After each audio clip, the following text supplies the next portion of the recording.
잠언 22장 4절 말씀 한 구절 먼저 보겠습니다. 겸손함과 주를 두려워함으로 말미암아 부와 명예와 생명이 있느니라. 오늘 말씀의 제목은 부와 명예와 생명입니다. 흔히들 세상에서도 좀 잠언이라고 하기도 하고요. 좀 또 지혜를 가졌다고 하는 그런 연륜이나 경륜을 가진 분들이 이런 얘기들을 하죠. 재산을 잃으면 조금 잃은 것이고, 명예를 잃으면 많은 것을 잃은 것이고, 건강을 잃으면 모든 것을 잃은 것이다. 재산은 그만큼 명예나 건강에 비하면 가치가 적다는 의미일 텐데요. 우리가 성경 말씀 가운데서 이 부와 명예와 생명의 의미와 가치가 무엇인지 한번 오늘 또 이 말씀을, 이 주제를 가지고 또 살펴보기를 원하는데요. 명예라고 이렇게 번역은 되어 있습니다만, 이 말은 영예라고도 이렇게 번역이 또 되어 있고요. 잠언에는 주로 명예라고 번역이 됐습니다만, 또 신약 성경에 오면은 이 말이 존귀라고 하는 표현으로 또 번역이 되어 있습니다.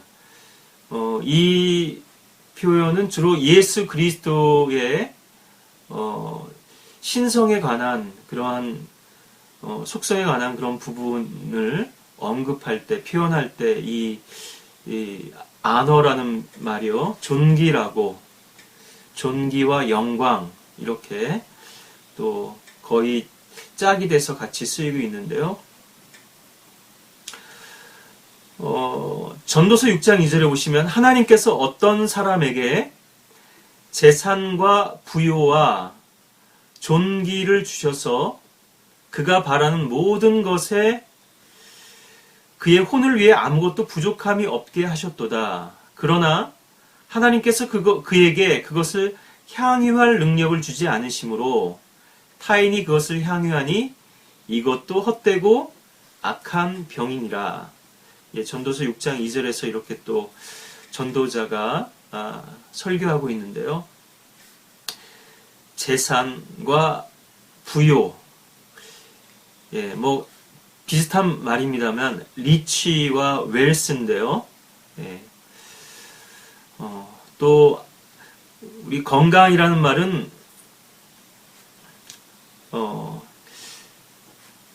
또 이 생명과 연관이 있죠. 잠언에서도 몇 구절 제가 더 여러분들에게 좀 소개해드리고 이 말씀을 좀 더 살펴보도록 하겠습니다. 잠언 21장 21절에 보시면 의와 자비를 따르는 자는 생명과 의와 명예를 얻느니라. 생명과 의와 명예.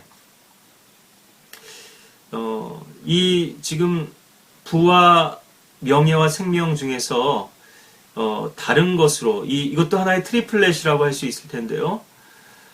이 세 가지 요소가 또 다른 것으로 이렇게 대체되기도 하죠. 잠언 3장 16절에도 보시면 지혜의 오른손에는 장수가 있고, 장수는 곧 생명이 되겠죠. 그 왼손에는 부귀와 명예가 있나니. 부와 명예. 또 잠언 8장 18절에도 보시면 부귀와 명예가 나와 함께 있으니 정령 지속되는 부와 의도 그러하니라. 부와 명예는 이렇게 거의 쌍으로서 한 짝이 돼서 같이 이렇게 언급될 때가 많죠. 부와 명예. 근데 이것이 과연 지속 가능한 것인가 하는 거죠. 한번 그것을 얻기도 쉽지 않지만 그 부를 얻은 이후에 그것을 얼마나 유지하고 누릴 수 있는가, 또 발전시킬 수 있는가, 이건 이제 더 큰 이제 문제일 텐데요. 졸부가 되는 건 쉽지만, 그래도 상대적으로는요, 어떤 사람들은 뭐 돈벼락 맞았으면 좋겠다고 하는 사람들도 있지만, 그만큼 이제 그 삶에 찌들어 있는 거죠. 이 먹고 사는 문제예요.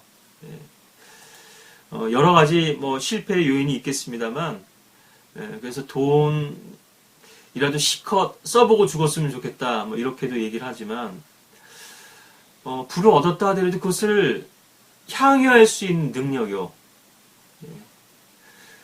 그것을 누릴 수 있는 능력이 없다면, 흥청망청 낭비하고서는, 뭐, 순식간에 또 알거지가 되는 거죠. 주로 복권 당첨된 사람들이 그렇잖아요. 그들의 말로가 그렇게 좋지가 않죠. 또 뭐 그 돈 때문에 형제간에나 가족간에 다툼이 일어나고 또 칼부림이 나기도 하고요. 그래서 이 영예라고 하는 것은 또 의로 이렇게도 대체되고 있다는 것을 또 이 구절에서 8장 18절에서도 우리가 좀 확인을 하게 되는데요.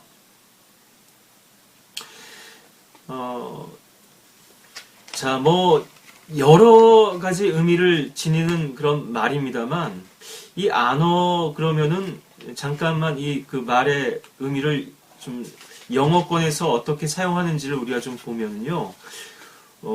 주로 훈장, 포장, 포상할 때요. 훈장, 명예 훈장 이런 것들이 있죠.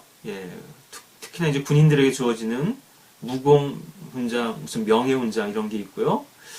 또 서훈 같은 걸 내릴 때도 이런 말을 쓰죠. 또 뭐 절기라든가 정조 이런 의미도 있고요. 또 존경이라는 의미도 있고, 또 이것을 대문자로 쓰면은 시장이라든가 판사라든가 법관을 그게 경칭할 때 your honor 이렇게 표현하기도 하죠. 자, 이렇게 많은 의미들을 가지고 있습니다만 여기서 이제 의가 배제가 된다면 아무것도 유익이 없다는 것을 이제 우리가 먼저 한 가지 말씀 가운데서 우리가 주지를 해야 될 텐데요. 의와 함께하는 적은 소득이 의가 없는 큰 소득보다 나으니라. 잠언 16장 8절이죠. 불의한 재물은 무익하나 의는 죽음에서 구해내느니라. 돈이 아무짝에도 쓸모없을 때가 참 많게 되는 거죠.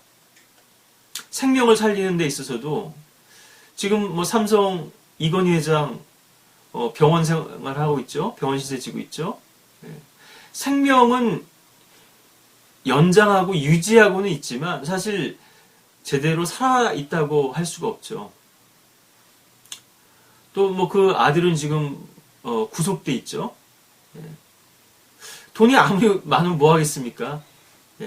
정말 명예로운 삶이 아니고 의로운 삶이 아니라면 헛된 것이죠. 잠언 10장 2절이었고요. 11장 4절에도 보시면 재물은 진노의 날에 유익하지 않으나 의는 죽음에서 구해냅니다. 의가 죽음에서 우리를 구해낼 수 있다. 물론 이 잠언은 구약적인 그런 배경입니다만 우리가 신약적으로 적용해 보자면 예수 그리스도의 의만이 예수 그리스도의 힘입은 예수 그리스도의 의를 믿음으로 힘입은 자들만이 이 죽음의 문제, 사망과 또 지옥에서의 저주와 이 심판의 문제에서 자유롭게 될 수가 있는 건데요.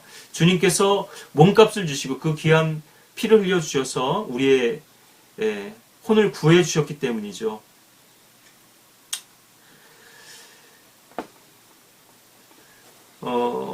잠언 11장 19절에도 보시면 의가 생명에 이르는 것 같이 악을 추구하는 자는 사망에 이르느니라. 의의 길에 생명이 있으니 그 길에는 사망이 없느니라. 악인은 자기 악함 가운데 사라지나 의인은 죽음에 있어서도 소망을 갖느니라. 예, 12장 28절 또 14장 32절. 예. 이처럼 의가 없는 생명은 삶은 무가치하죠. 예. 의와 함께할 때에만 예. 우리는 인생 가운데서 비로소 가치와 또 영예를 누릴 수가 있는 건데요. 의의 길에서 얻게 된다면 흰머리는 예, 영광의 면류관이라 이렇게 말씀하시죠. 어떤 사람들은 늙도록 건강하고 평안하게 살아갑니다.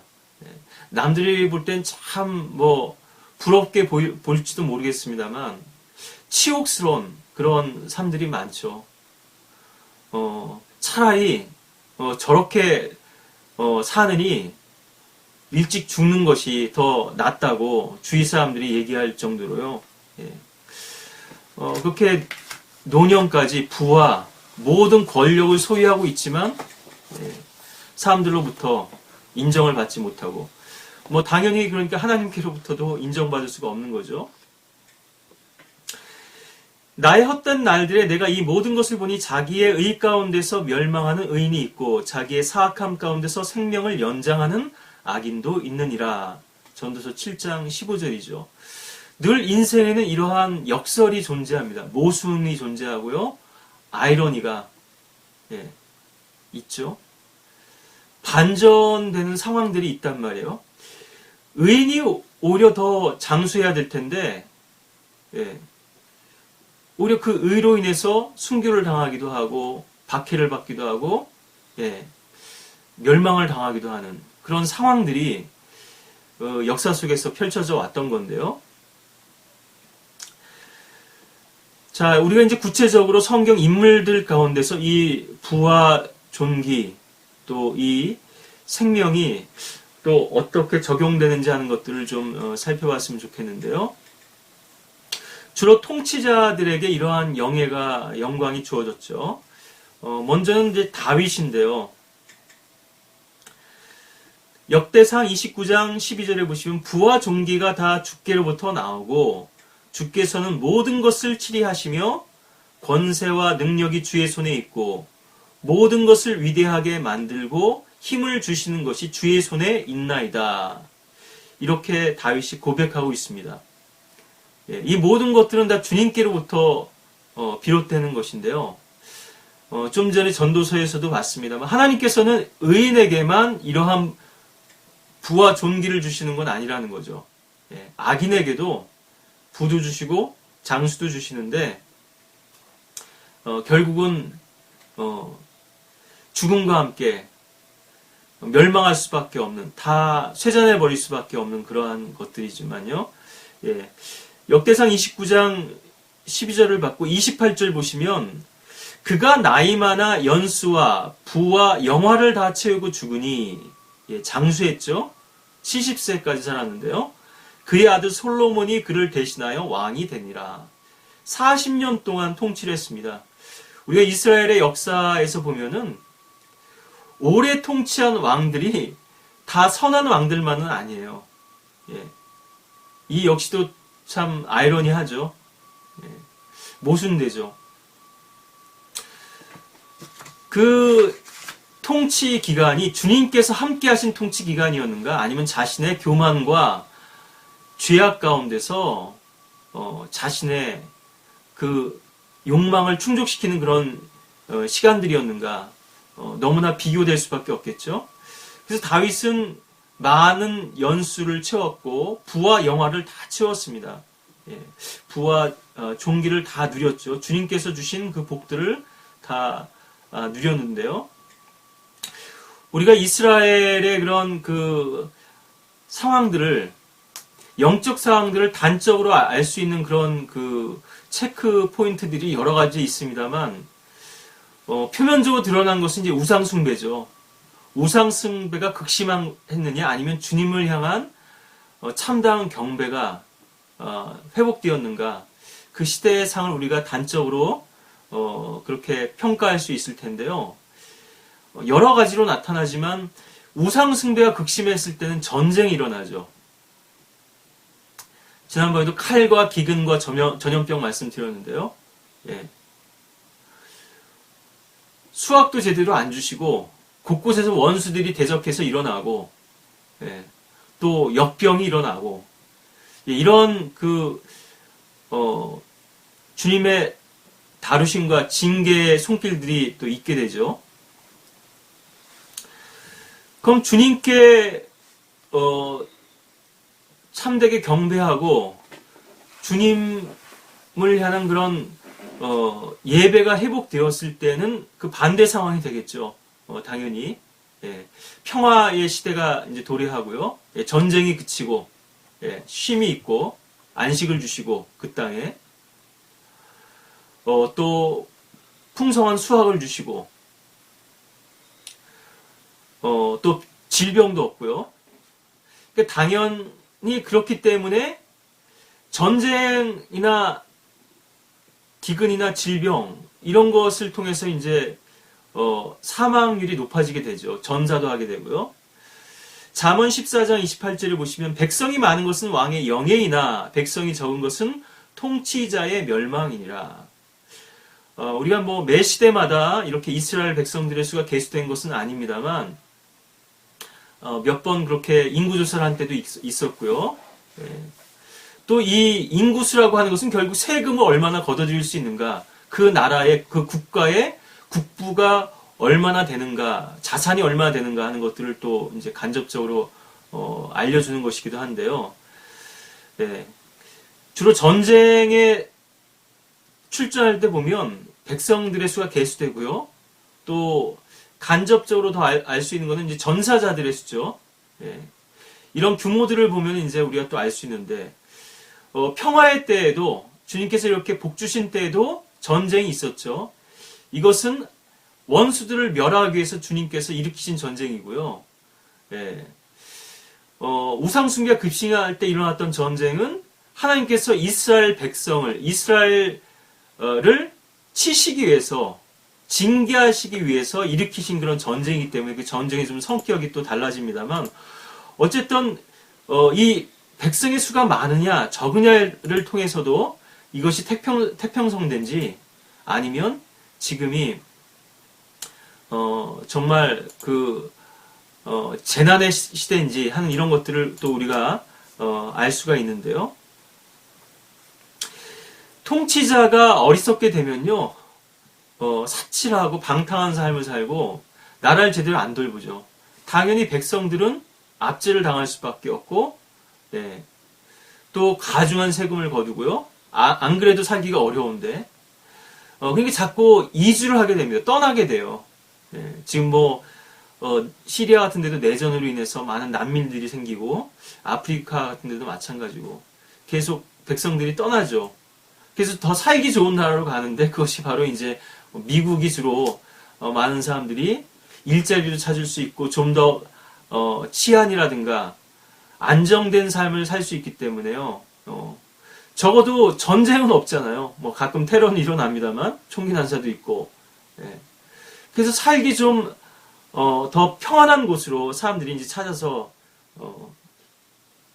이주를 하게 되는 거죠. 자, 다윗이 이처럼 주님께서 주신 부와 영화를 다 누렸던 왕이었고요. 두 번째로 또 솔로몬 왕이 있습니다. 열왕기상 3장 11절에 보시면은 하나님께서 그에게 말씀하시기를 내가 이것을 구하고 자신을 위하여 장수도 구하지 아니하였으며 자신을 위해 재물도 구하지 아니하고 내 원수의 생명도 구하지 아니하고 오히려 재판을 분별할 수 있는 명철을 구하였으니 보라 내가 내 말대로 하였으니 보라 내가 너에게 현명하고 명철한 마음을 주었으니 너 이전에도 그런 자가 없었으며 너 이후에도 너와 같은 자가 일어나지 아니하리라. 내가 또한 내가 구하지 아니한 재물과 명예를 내게 주었으니 내 평생의 왕들 중에 너와 같은 자가 없으리라. 예. 13절까지 이렇게 봤는데요. 예. 구하지 않은 재물과 명예도 주님께서 주시겠다고 이렇게 보너스를 더 주신 거죠. 덤으로요. 예, 역대하 1장 11절 12절에서 동일한 이제 문맥이 또 나오는데요. 지혜와 지식도 내게 주고 또 부귀와 재산과 영예도 주겠다 이렇게 말씀하셨습니다. 정말 전무후무했던 부와 영예를 누렸던 왕이었죠. 솔로몬이 누렸던 그런 부를 누린 왕이 역사상 없었는데요. 오히려 지금 역사 속에서 보자면 이 제국의 영광은 점점 쇠락의 길을 걷고 있죠. 과거의 고대 왕국에서 왕들이었던 그런 거의 신의 위치에 있었던 파라오와요, 이집트, 바빌론, 시리아, 이런 제국들이었던 또 로마, 점점 그리스 이렇게 쇠락의 길을 걷고 있는데요. 솔로몬처럼 이런 부를 누렸던 왕이 없습니다. 예, 세 번째로 또 여호사밧 왕이 있는데요. 역대하 17장 5절에 보시면 그러므로 주께서 왕국을 그의 손에서 견고하게 하셨으며 온 유다가 여호사밧에게 예물을 가져왔으니 재물과 영예가 그에게 풍성하였더라. 예, 또 역대하 18장 1절에도 보시면 여호사밧에게 재물과 영예가 풍성히 있었으며 그가 또 아합과 친족 관계를 맺었더라. 참 또 암울한 그림자가 또 드리워지는데요. 좀 안타깝죠? 부와 명예를 이렇게 풍성히 누렸음에도 불구하고 여호사밧은 좀 우유부단했던 것 같아요. 어떤 대의 명분이 분명히 있었을 겁니다. 북왕국 이스라엘하고 좀 화친을 해가지고 이스라엘을 더 부강하게 만들어보자 이런 생각이었을지 모르겠는데요. 인간적인 생각이 인간적인 접근이었던 거죠. 하나님께서 기뻐하시지 않는 악인과 친족관계를 맺은 것이거든요. 결국 이것으로 인해서 유다는 급속히 이제 또 영적으로 타락하고 부패의 길을 걷게 되는데요. 하나님께서 주신 복을 누릴 수 있는 그런 영적인 지혜와 분별과 능력이 없다면 솔로몬은 그 지혜와 명철을 구했죠. 그럼에도 불구하고 주님께서 높여주시니까 실족하잖아요. 우상에게로 재물을 많이 늘리니까 이 은과 금이 늘어나는 것이 또 말들을 많이 번식시키고요. 군대를 많이 늘리고 이런 것들이 결국 주님을 섬기기 위한 수단이 아니라 결과적으로는 자기 만족을 향해서 그렇게 방향이 잘못된 쪽으로 이제 향하게 됐던 거죠. 여호사밧도 마찬가지고요. 우리가 역사에서 보자면 이런 주님께서 주신 이 부와 영예가 결국 아담의 실패처럼요. 아담은 낙원을 누리고 있었잖아요. 가장 좋은 환경에서 가장 최상의 환경에서 실패했는데 모든 왕들도 마찬가지입니다. 다 뭐 평가할 수 있는 부분들이 물론 있겠습니다만 결론적으로 보자면 왕국은 실패로 끝났습니다. 그죠? 이스라엘 왕국은 또 왕국 역시나 부패와 타락으로 끝났어요. 우상 숭배로 점철되어 있고요. 인간 역사의 모든 시대들은 다 이처럼 타락으로 끝이 납니다. 하나님 심판이 임할 수밖에 없죠. 노아의 홍수가 있었고요. 소돔과 고모라에 또 하나님께서 불과 유황의 심판을 내리셨죠. 재판관 시대도 그렇고 왕들의 시대도 그렇고 지금 이방 그런 민족들의 시대가 됐는데요. 지금은 하나님께서 선택하신 백성 이스라엘 통해서 직접 통치하신 신정국가의 시대는 이미 지금 지나갔고요. 이방 민족들을 통해서 이방인의 이제 때가 된 거죠. 다스리고 계신데 예외적인 인물들이 물론 있긴 합니다만 대부분 실패로 끝나거든요. 유일하게 다윗 왕을 제외한다면 모든 왕들은 다 실패로 끝났습니다. 다윗이 이렇게 실패하지 않을 수 있었던 이유는 그만큼 하나님의 고난과 연단 속에서 주님을 사랑하는 법을 배웠기 때문이죠. 보좌에 앉고 면류관을 쓰기 이전에 광야에서 쫓기는 삶을 살고, 예. 결국 이것은 나그네의 삶이죠. 우리도 지금 역시나 울부짖는 사자와 같이 우리를 사냥하려고 하는 혼의 사냥꾼인 사탄의 그런 추격을 계속 당하고 있죠. 영적 싸움들이 있는데요. 하나님께서 이처럼 사자들을 풀어 놓으시는 이유가 있습니다. 그거는 우리로 하여금 안주하는 삶, 뿌리박고 이 지상에다가 무언가를 건설하려고 하고 세워나가는 그런 삶을 살지 말라는 의미거든요. 이스라엘 백성은 광야에서 천박 생활을 했습니다. 장막 생활을 했어요. 주님께서 옮겨가라고 하시면 또 옮겨가야 됩니다. 그러니까 거기에다 뭐 뿌리박고 터박고 뭘 세울 수 없어요. 우리가 성도에서 이 지상의 삶을 나그네 삶이라고 하고 순례자의 삶이라고 하는 것 역시나 마찬가지죠. 하나님께서는 다양한 방법으로 우리들의 그 믿음이 위에 있는 것들을 소망하고 땅에 있는 것들을 향하지 않도록 그렇게 우리의 마음을, 애정을 하늘에 두도록 그렇게 하시는데요. 왜냐하면 너희 보물이 있는 곳에 너희 마음도 있다 이렇게 말씀하시죠. 원수들을 통해서 계속해서 우리들에게 연단과 고난을 주시는 그런 이유인 것이기도 하죠. 그래서 다윗은 그러한 연단을 거쳤기 때문에 비로소 왕이 되었어도 주님을 위한 성전을 짓기를 열망했고요. 물론 주님께서 그것을 허락하지 않으셨습니다만 주님께 향한 그런 모든 성전 경배와 찬양을 위한 삶에 자기의 모든 역량과 또 목표를 두었던 반면에요. 그렇지 못했던 왕들은 그런 연단 없이 그 부를 누릴 수 있는 그런 자질이나 그릇이 준비되지 못한 상태에서 그것이 채워져 버렸기 때문에요. 당연히 그 그릇이 차고 넘치고 흘러 넘치고 깨질 수밖에 없었던 거죠. 물론 그렇게 연단받았던 다윗조차도 주님 앞에 또 우리아의 아내로 인해서 우리아의 일로 인해서 범죄를 했고요. 또 백성을 계수하는 그런 또 죄도 짓게 됩니다만 바로 돌이키죠. 바로 회개를 하죠. 이것이 또 차이점일 수 있고요. 얼마나 자신의 잘못을 고집하는가.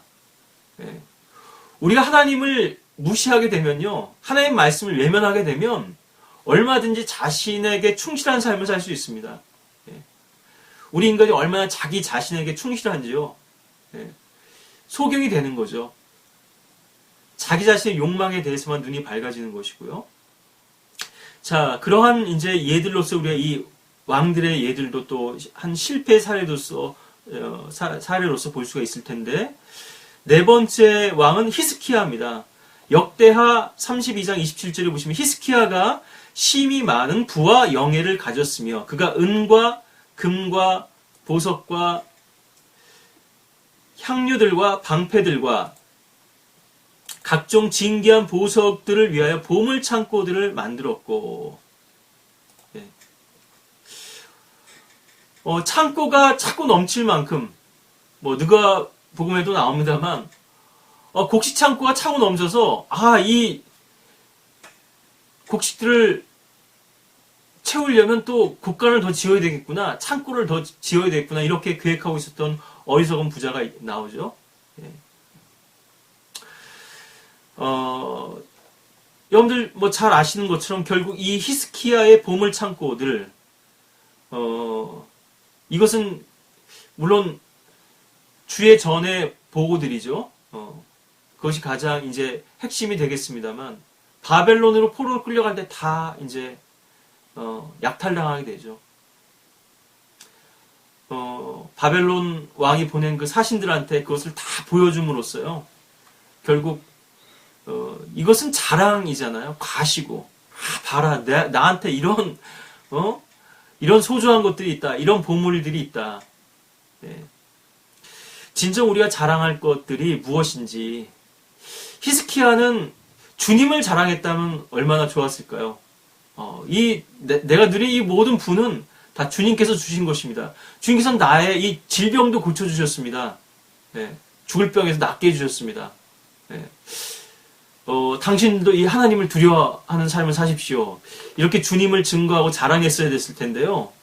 주님께서 주신 그 복만에 이제 집착하고 있었던 거죠. 히스키야 역시도 이처럼 또 주님께 주신 부와 영예를 힘이 많은 부와 영예를 누렸음에도 불구하고 실패한 것을 보게 되죠. 물론 히스키야는 선한 왕이었습니다. 여호사밧도 선한 왕이죠. 주로 우리가 지금 언급한 이 솔로몬도 마찬가지. 주로는 선한 왕이었지만 이들의 생애 가운데 오점이 있죠. 실패가 있단 말이에요. 그것은 바로 주님과의 교제를 상실하고 주님께 주신 복에 취해 있었기 때문이죠. 우리가 주님께서 복을 주신다면 참 감사한 것이죠. 근데 인간이 참 간사하기 때문에요.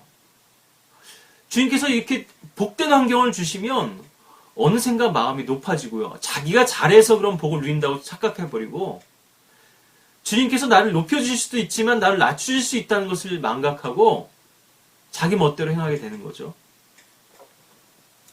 참 안타까운 그런 일들입니다. 이런 오점들이 또 다 있죠. 다섯 번째로는 이제 아하수에로 왕입니다. 에스더서 1장 4절을 보시면 왕이 많은 날, 즉 180일 동안 그의 영화로운 왕국의 부와 그의 훌륭한 위엄의 영예를 나타내더라. 부와 영예를 잔치를 벌이는데 180일 동안 6개월 동안 잔치를 벌입니다. 미국이 부자라고 합니다만 대통령 취임식 행사도 아주 성대하게 하죠. 수백억 원을 들여가지고 성대한 잔치를 벌이는데요. 아니 왕이 잔치를 일을 해야 먹고 살 거 아니겠어요, 그죠? 얼마나 그 부가 많이 있으면 곡간이 차고 넘치면 6개월 동안 그 고관 대작들하고 잔치를 벌여도 될 만큼 엄청난 제국이었죠. 127개의 도에 그런 많은 또 총독들과 또 고관들을 밑에 또 그렇게 휘하에 두고 있었던 건데요. 엄청난 위엄을 자랑했지만 이것은 우리들에게 무엇을 보여주는가 하면 이 에스더서에 나오는 이제 아하수에로 왕은 바로 하나님 아버지를 우리들에게 보여줍니다. 또 예수 그리스도를 많은 부분에서 또 예표하죠. 또 혼인잔치도 나오고요. 물론 이 에스더서에 나오는 이 에스더는 이방 여인입니다만 유대인이죠. 이것은 이제 이스라엘의 회복을 보여주고 있는 것이거든요. 물론 영적으로는 교회에도 또 신약 성도들에게도 적용할 수 있는 부분들이 많이 있죠. 아주 풍성한 그런 영적 또 보화들이 에스더서에도 많이 있습니다만 교리적으로 예언적으로 보자면 이것은 예수 그리스도의 재림과 함께 또 펼쳐질 이스라엘의 회복하고 관련이 있고 또 이스라엘 유대인들을 박해하고 멸하려고 하는 자가 등장하죠. 하만이 등장하고 또 그 아내가 등장하죠. 이세벨처럼요.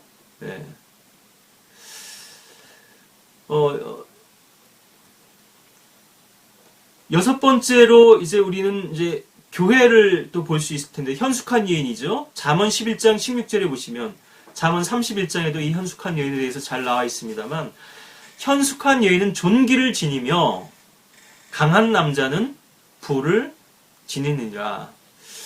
그래서 교회를 상징하는 예표하는 이 현숙한 여인에게 또 주님께서 이런 존귀를 주시죠. 부와 또 존귀를 주시는데요. 이것은 많은 부분에서 이제 영적인 그러한 특질로서 나타나죠. 신약 시대가 오면 이것이 물질적인 복이 아니라 영적인 복으로 바뀌게 되는 것인데, 에베소 1장 4절에 있는 것처럼요. 하늘에 있는 모든 영적인 복으로 복 주시는 분이죠.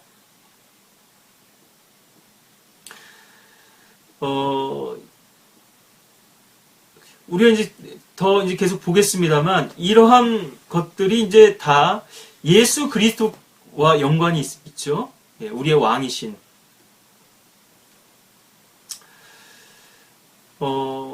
부귀와 명예가 나와 함께 있으니 아까 잠언 8장 18절에서 봤는데요. 지혜이신 분에게 부귀와 명예가 있다는 것이죠. 정령 지속되는 부와 의도 그러하니라. 고린도전서 1장 30절에 보시면, 그러나 너희는 그분에게서 나서 그리스도 예수 안에 있고 주께서는 하나님에게서 나셔서 우리에게 지혜와 의와 거룩함과 구속이 되셨으니 기록된 바와 같이 자랑하는 자는 주 안에서 자랑할지니라. 특히나 이제 요한계시록에 보면 하나님의 어린 양께 모든 영광이 돌려지는 것을 이제 볼 수가 있는데요.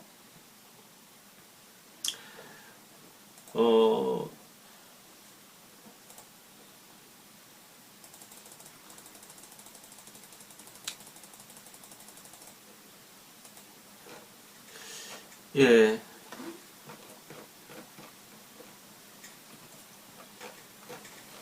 이것은 이제 성도들에게 주어주신 또 약속이기도 하죠. 우리가 신약 성경에서 이러한 부분들을 좀 더 이제 구체적으로 살펴보면서 오늘 이 부와 명예와 생명이라고 하는 주제에 대해서 좀 마쳤으면 좋겠는데요.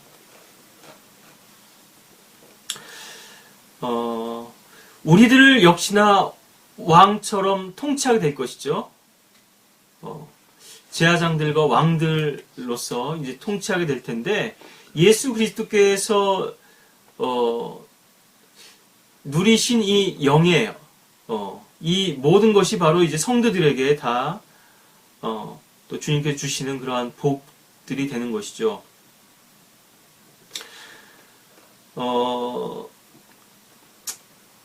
우리 베드로서에 보시면요,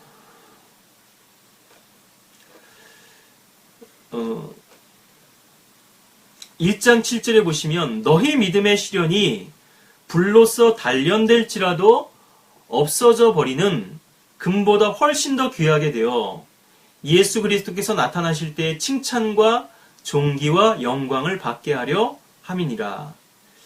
성도들에게 약속된 칭찬과 존귀와 영광인데, 이 지상에서는 불같은 믿음의 시련이 있죠. 지난번에도 우리 거절당하신 기도에서 말씀드린 바가 있지만요, 하나님의 관심사는 우리 개인이 잘되고 못되는 것에 있지만은 않습니다. 예, 뭐 그런 부분도 포함되겠습니다만, 하나님께서는 우리가 잘되기를 원하시죠. 예. 부모는 자식이 잘되기를 원할 거란 말이에요. 그런데 이 잘된다는 의미가 생각하는 것이 동상이몽입니다. 부모가 바라보는 자식이 잘된다는 것하고, 예, 진실된 부모라면 그렇죠. 자식이 생각하는 부모가 나에게 잘해주는 것하고 차이가 있거든요. 자식들은 자기가 원하는 것들을 다 들어주면 부모가 자기한테 잘해주는 거라고 이렇게 생각하기가 쉽죠. 네. 좋은 옷도 사주고 맛있는 음식도 주고 뭐 그런 많은 용돈도 주고요. 또 자동차도 운전할 수 있게 마음껏 해주고, 아직 어린데 네. 술 마시고 친구들하고 운전하다가 또 사고 나서 죽기도 하고 그러죠. 하나님 아버지께서는 우리가 잘 되기를 원하십니다. 근데 하나님의 관점은 이 지상이 끝이 아니에요. 이 강건함 70이고 80이 이 지상의 생애가 끝이 아니죠. 하나님은 영혼의 관점을 가지고 계시거든요. 무한대 아니에요. 무한한 시대들을 아니겠어요? 영원 무궁한 시대, 세월인데요. 우리는 이 지상 생애에만 초점이 맞춰져 있기 때문에 이런 식약차가 생기기도 하고요. 예. 하나님께서 주시는 복은 이 지상에서 누리는 복이 전부가 아니죠. 또 예. 시간적으로도 그렇습니다만 이 땅의 보화와 하늘의 보화는 차이가 있거든요. 사실은 솔로몬의 때에는 그 가치가요, 은은 하찮게 여겨졌어요. 하도 많아서요. 네. 이것은 무엇을 우리들에게 보여주는가 하면 더 이상 새 예루살렘은 그 길이 황금길 아니에요. 성도 다 금으로 됐죠. 네. 벽으로 지어지고요. 많은 보석들로 장식되고, 지금은 이 보석이 희귀하니까요. 이것을 또 돈으로 바꿔서 쓸 수도 있고 하니까 그렇게 사람들이, 특히나 여자들이 보석에 목을 메고 또 금에 돈에 환장하고 하는데요. 명품 시계. 예. 그때는 더 이상 그런 물질적인 가치로 평가되는 시대가 아니죠. 도처에 다 금은 보화가 있습니다. 예. 물론 이것은 거듭난 하나님의 성도가 영적인 지위를 누리는, 통치자의 지위를 누리는 것을 말씀드리는 거죠. 물론 천유왕국 때도 그렇고 영원에도 그렇고 피지배계층이 있죠. 또 다 모든 사람이 다 통치하는 건 아니죠. 다 통치자라면 통치받는 사람은 없잖아요. 그 거민은, 백성들은 없게 되잖아요. 하나님께서는 여러분들을 예수 그리스도처럼 통치자로 삼기를 원하시는 겁니다. 10골 다스릴 권세를 주시기도 하고, 한 골 다스릴 권세를 주시기도 하고, 무엇에 따라서요? 주님을 어떻게 섬겼느냐에 따라서인데, 이 상을 사람들이 오해하거든요. 아, 내가 저 상을 받으려면 더 열심히 주님을 위해서 수고하고 일해야 되겠구나. 상을 많이 쌓아야 되겠구나. 물론 표면적으로는 그렇습니다. 그렇지만 그 본질은 뭐냐 하면요. 하나님은 무엇에 관심이 있으신가 하면, 지난번에 야구 말씀도 드렸는데요. 팀이 승리하는 거 아니겠어요?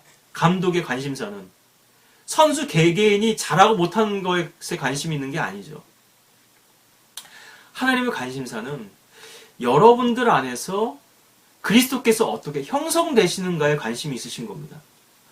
그리스도와 같은 사람들이 돼야지만 그리스도께서 누리는 그 지위를 누리면서 그 통치하기에 걸맞는 그런 영예를 누릴 수가 있을 거 아니겠어요? 바로 거기에서 차이가 만들어지는 거거든요. 우리 안에서 그리스도께서 형성되고 우리가 그리스도와 같이 변모되기를 원하시는 건데요. 이 부분을 놓치고 계속 물질적인 복이나 물질적인 상들만, 유업들만 생각한다면 하나님께서 우리에게 주신, 약속하신 이 왕국의 영적인 실체에 대해서 이제 많이 오해하게 되는 거죠. 우리 로마서에서 먼저 보시면요. 로마서 8장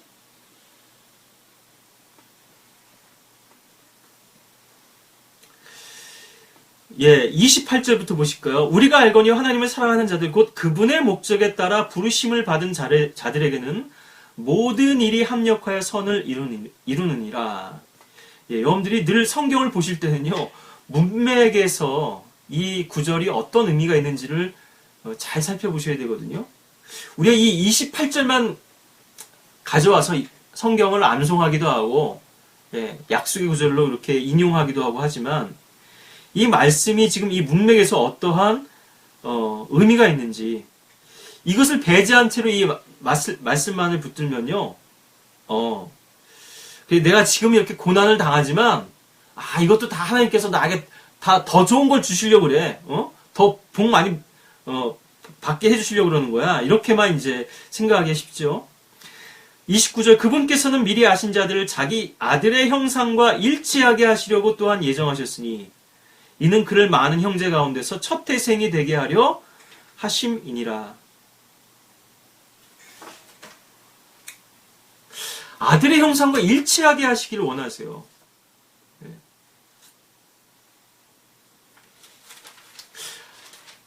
예수 그리스도처럼 아버지께 순종하는 아들이 되게 하시기를 원하시기 때문에 순종을 배우게 하시기 위해서 고난을 허락하시는 거예요. 십자가를 지게 하시는 것이죠. 이 지상에서요. 로마서 12장 1절 2절도 보시면 그러므로 형제들아 내가 하나님의 모든 자비하심으로 너희에게 권고하노니 너희 몸을 하나님께서 기뻐하시는 거룩한 산 제물로 드리라. 이것이 너희가 드릴 합당한 예배니라.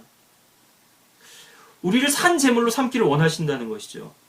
너희는 이 세상과 일치하지 말고 너희 마음을 새롭게 함으로써 변화를 받아 하나님의 선하시고 기뻐하시고 온전하신 뜻이 무엇인지 입증하도록 하라. 이 세상과 일치된 삶이 아니라 하나님의 아들의 형상에 일치된 삶.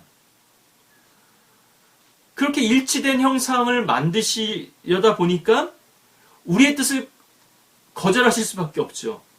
하나님의 선하시고 기뻐하시고 온전하신 뜻을 입증하도록 하시기 위해서 계속 주님께서는 우리들에게 실패와 좌절 또 실망을 안겨주실 수밖에 없는 거죠.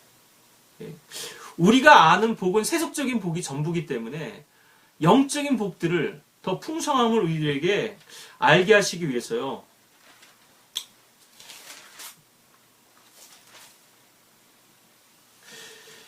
이 성경 사도 바울의 서신서들이 그렇고 성경 전체가 다 사실은 이것이 궁극적인 영적 목적지라고 할 수 있죠. 이것이 목표인데 그 과정, 우리가 산 정상에 오르는 것이 목적이잖아요. 근데 베이스 캠프에서부터 제1 캠프, 제2 캠프, 제3 캠프 이렇게 옮겨가면서 정상을 향해서 이제 등정을 하죠. 근데 이 베이스 캠프에서 머물러 있으려고 하는 사람도 있고요. 산 아래에서. 산 위로는 올라가지만 중간 기착지에서 계속 머무르려고 하는 사람들이 있는 거죠. 하나님 말씀 가운데서 그렇다는 겁니다. 여러분들이. 이 성경 말씀을 보실 때 여러분들이 어떤 말씀을 자꾸 붙드는가, 그것을 보시면 여러분들의 지금 목표점이 어디에 있는지, 나는 지금 제1캠프에 머물러 있는지, 제2캠프에 머물러 있는지, 아니면 정상을 향해서 계속해서 비록 실패하더라도 도전하고 있는 것인지, 여러분들의 영적 목표점을 우리가 확인하게 되는 것이죠. 고린도전서 4장 15절에도 보시면 이는 너희가 그리스도 안에서 1만 명의 스승을 가졌을지라도 아비들은 많지 아니하니 그리스도 예수 안에서 복음을 통하여 내가 너희를 낳았음이라.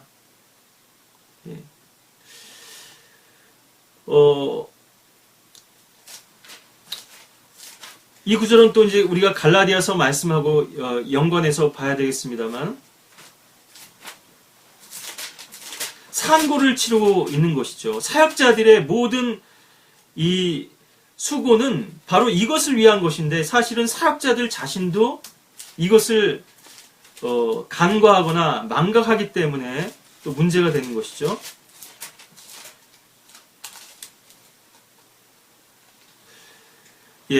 갈라디아 4장 19절에 보시면요.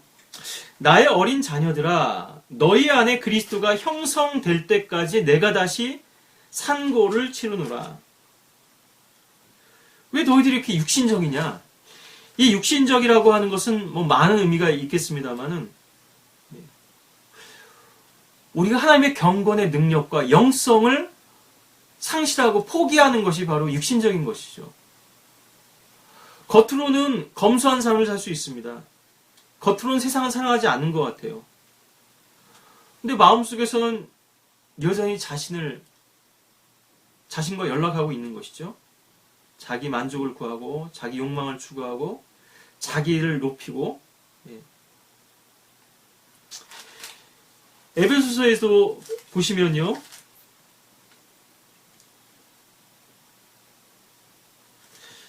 에베소서 2장, 또 같은 말씀이 골로새서에도 나옵니다만,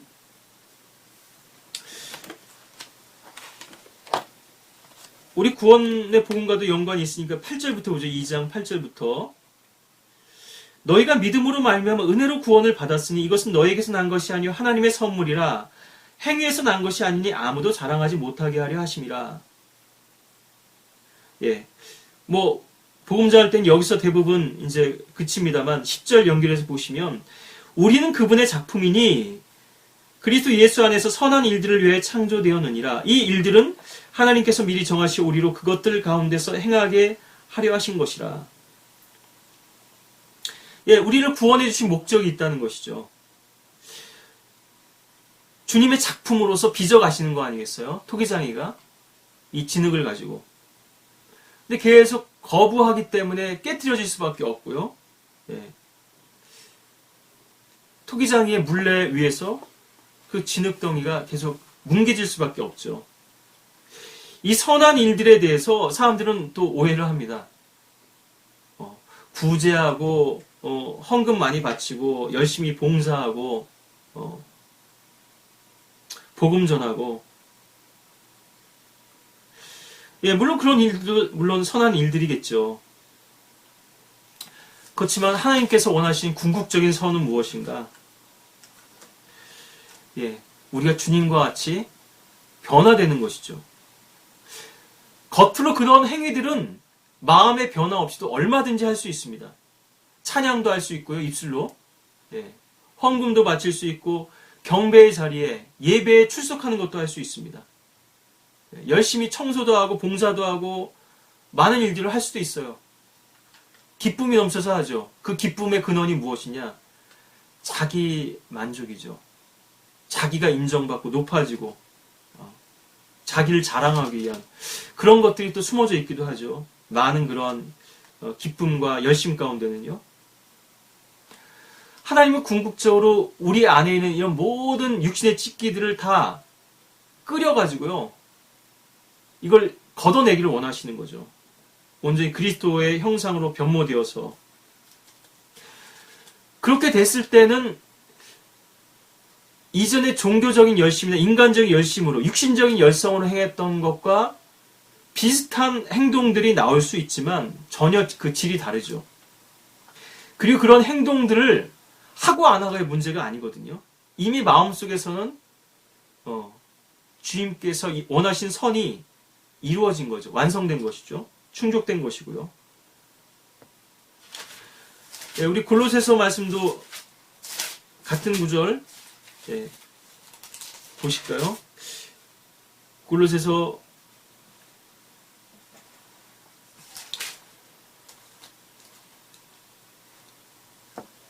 예, 제가 착각했네요. 빌립보서 같으네요. 빌립보서 2장 12절부터 보죠. 그러므로 나의 사랑하는 자들아 너희가 항상 복종했던 것처럼 내가 있을 때뿐만 아니라 내가 없는 지금도 더욱더 두려움과 떨림으로 너희 구원을 온전히 이루라. 뭐 몇 번 설명드렸습니다만 이 구절은 아주 그 잘못된 번역입니다. 오역된 그런 구절인데요. 아주 심각한 오역이죠. 개혁 성경 때문에 이제 이런 영향이 또 왔겠습니다만 은연중에요. 온전히 이루라 이렇게 되어 있는데요.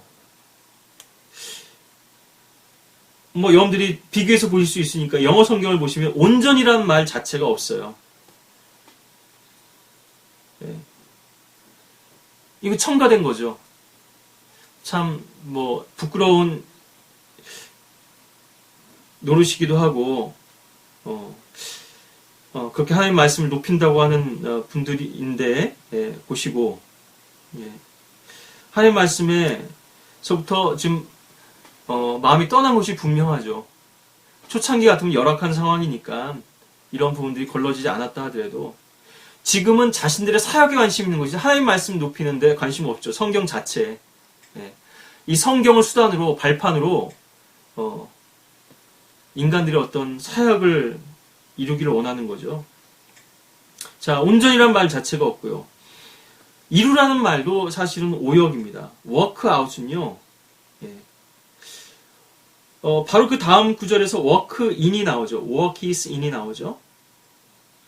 우리 안에서 역사하셨고 우리 바깥에서도 역사하는 겁니다. 예. 이렇게 서로 이제 대꾸가 되는 그런 그 개념이니까요. 밖에서도 역사하도록 자연스럽게 드러내라. 이런 의미거든요. 두려움과 떨림으로. 사도 바울이 있었을 때 빌립보 성도들은 그러한 성도의 간증 있는 삶을 살았습니다. 예. 너희들 지금 구원 못 받아서 지옥 가게 될 테니까 구원 받으라는 말씀이 아니고요. 그런데 이제 그러한 영적인 교사와 목자가 없으니까 어느샌가 슬그머니 이제 또 육신적이 되는 거죠. 이 성도들이요. 빌립보 성도들이. 이는 너희 안에서 역사하시는 분은 하나님이시니 그분의 선한 기쁘심에 따라 뜻을 두고 행하게 하려 하심이라. 모든 일을 불평이나 다툼이 없도록 하라. 이는 너희 하나님의 아들들이 흠없고 순전하여 비뚤어지고 변질된 민족 가운데서 책망받지 않게 하려 함이니 너희는 빛들로서 세상에서 비추는 자들이라. 생명의 말씀을 제시하여 내가 헛되이 달리지도 아니하였고 헛되이 수고하지도 아니하였다는 것을 그리스도의 날에 내가 자랑하려 함이라. 구원은 받았는데 엉뚱한 곳으로 향해서 달려갑니다.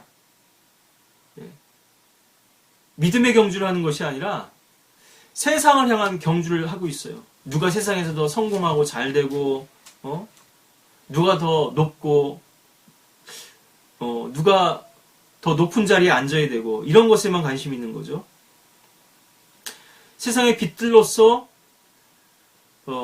순전한 간증을 나타내기 위해서 우리 안에서 선한 뜻을 두시고 행하시는 그분의 역사가 우리 바깥에서도 그렇게 빛들로서 비춰질 수 있도록 그런 삶을 살라고 하는 것인데요. 주님의 선한 기쁘심, 이것이 바로 주님께서 우리를 구원하신 목적이죠.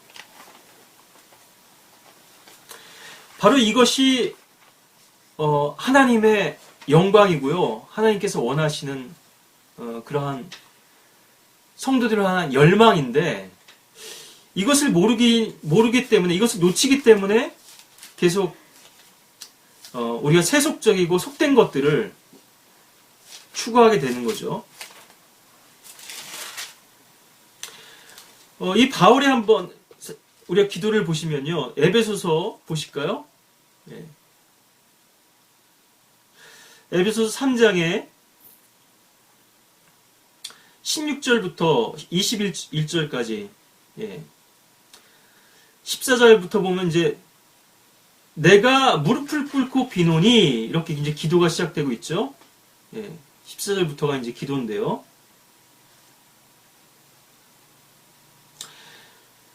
구체적으로 16절부터 보시면 하나님께서 그의 영광의 풍요함을 따라 그의 성령을 통하여 너희 속사람 안에서 능력으로 너희를 강건하게 하시고 외적인 것이 아니죠. 내적인 거죠. 속사람의 일들을 지금 성분을 얘기하고 있는 거죠. 믿음으로 그리스도가 너희 마음속에 거하게 하시며 너희가 사랑 안에 뿌리를 내리고 털을 닦아 모든 성도들과 함께 그 너비와 길이와 깊이와 높이가 얼마인가를 깨달을 수 있게 해주시며 우리가 다스릴 끝없는 세상인데요. 여기 21절에도 나옵니다만 끝없는 세상. 우리가 이사야서 9장에서도 보죠. 그 정부 끝이 없이 영원하게 펼쳐질 그런 정부인데요. 이 우주의 너비와 길이와 깊이와 높이 이 만물 가운데 충만하신 그리스도인데요. 이 우주를 이렇게 광활하게 지으신 목적이 무엇인가요? 그것을 금은 보석으로 채우기 위해서 주의 영광으로 채우시기 위함인데 바로 하나님의 아들들로서 거듭난 구속받은 성도들이 그리스도의 형상과 일치됨으로써 주님처럼 그 왕국을 누리는 거죠. 아담은 에덴에서 실패했지만 그리스도께서 다시 그 신락원을 복낙원으로 만드셨고 회복하셨고 상실한 낙원을요. 그 낙원들을 우리 각 사람에게 다 주시는 겁니다. 예. 그렇게 번성하고 충만하게 만드시길 원하는 것이죠. 주님의 복으로 가득 차게 만드시는 거죠. 사탄의 그런 모든 죄악과 오염과 누룩들은 다 불못에 집어 던지시고요. 오직 거룩하게 된 백성들이 주님의 영광을 위해서 찬양하는 그런 세상으로 충만케 하시길 원하시는 건데요. 그래서 믿음으로 그리스도가 너희 마음속에 거하게 하시며 너희가 사랑 안에 뿌리를 내리고 털을 닦아. 사랑이 무엇이죠? 사랑의 근원이신, 사랑이신 주 예수 그리스도시잖아요. 사랑은 언제나 오래 참고, 고린도서 13장에도 나옵니다만 사랑이신 분, 우리가 그분께 깊이 뿌리를 내려야 돼요. 또 지식을 초월한 그리스도의 사랑을 알아 너희가 하나님의 모든 충만으로 가득 차기를 구하노라. 이제 우리 안에서 역사하시는 능력을 따라 우리가 구하는 것이나 생각하는 모든 것보다 훨씬 풍성하게 행하실 수 있는 그분께, 우리 안에서 뜻을 두고 행하시고요, 우리 안에서 능력을 따라 행하십니다. 이건 단지 우리가 건강하게 살고, 오늘 제목이 부와 명예와 생명인데요, 장수하고 돈 많이 벌고 성공하고 출세하고 이 세상의 영광을 누리는 그 삶이 아니죠. 그리스도 예수를 통하여 교회 안에서 그분께 영광이 모든 시대들 곧 끝없는 세상에 걸쳐 있을지어다. 아멘. 바로 이것을 위해서 베드로전서 1장 7절에서 칭찬과 존귀와 영광을 받게 하시는 것이죠. 혹독한 믿음의 시련, 고난의 풀무를 통과해서, 그렇지만 이것은 우리를 멸망시키기 위한 불이 아니죠. 우리를 실현하기 위한, 연단하시기 위한 거죠. 우리의 불순물을 제거하시기 위함인 거고, 우리를 더 거룩하게 온전케 하시기 위함인데요. 디모데전서 1장 17절에도 보시면 이제 영원하신 왕 썩지 아니하시고 보이지 아니하시고 홀로 지혜로우신 하나님께 존귀와 영광이 영원 무궁토록 있을지어다. 아멘.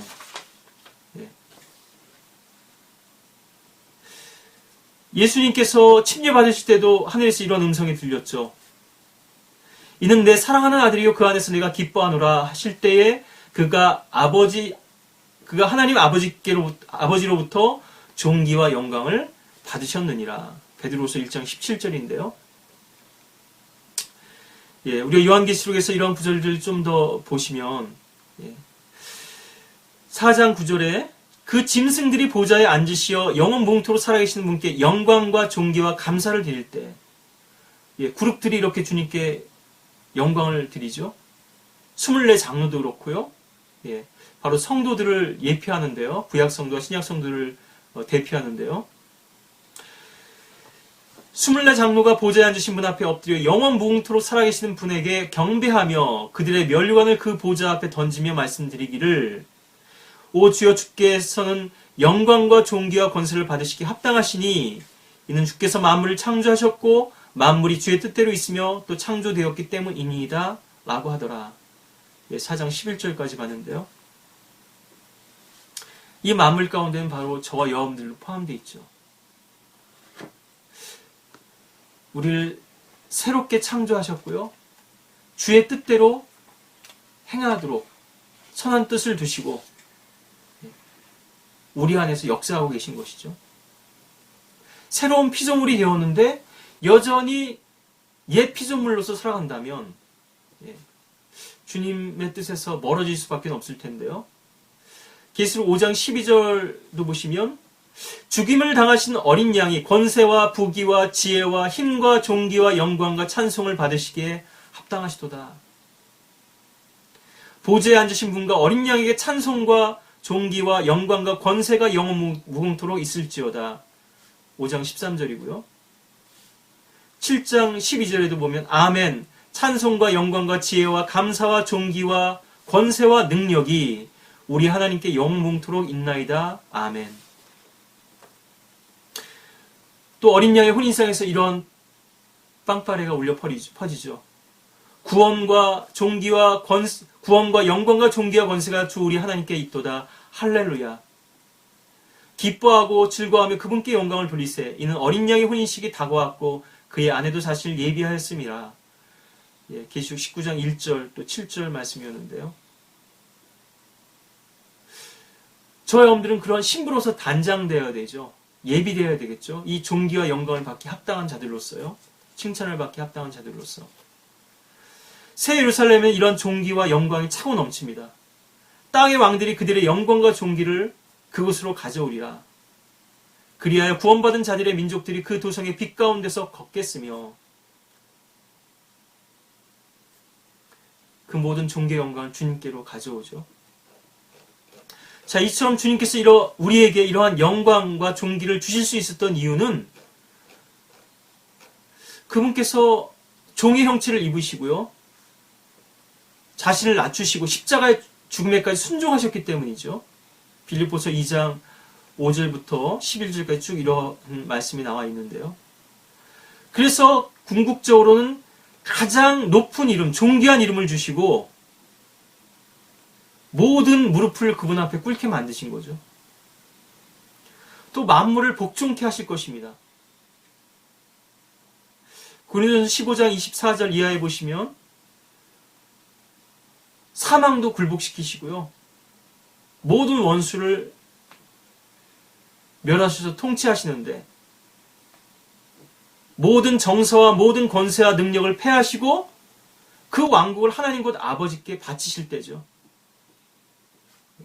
죽음의 권세를 깨치고 부활하신 이 그리스도께서는 이제 이 모든 정사와 권세와 능력, 이 지상의 정사와 권세와 능력도 마찬가지입니다만 영적인 권세와 정사와 능력들, 영적 악들도 다 멸망시키셔서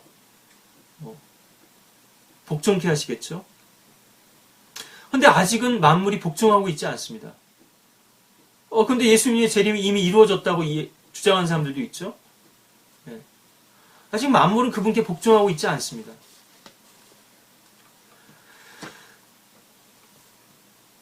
또 우리의 구원의 대장이 되시기 위해서 그분께서는 천사들보다 조금 낮아지셔야만 됐어요. 히브리서 2장 7절부터 10절까지 쭉 나와 있죠. 그래서 고난을 받으셔야 됐습니다. 이 죽음의 고난으로 인해서 천사들보다 낮아지셨죠. 근데 지금은 영광과 존귀로 관을 쓰고 계시죠. 십자가 없는 영광은 면류관은 없습니다.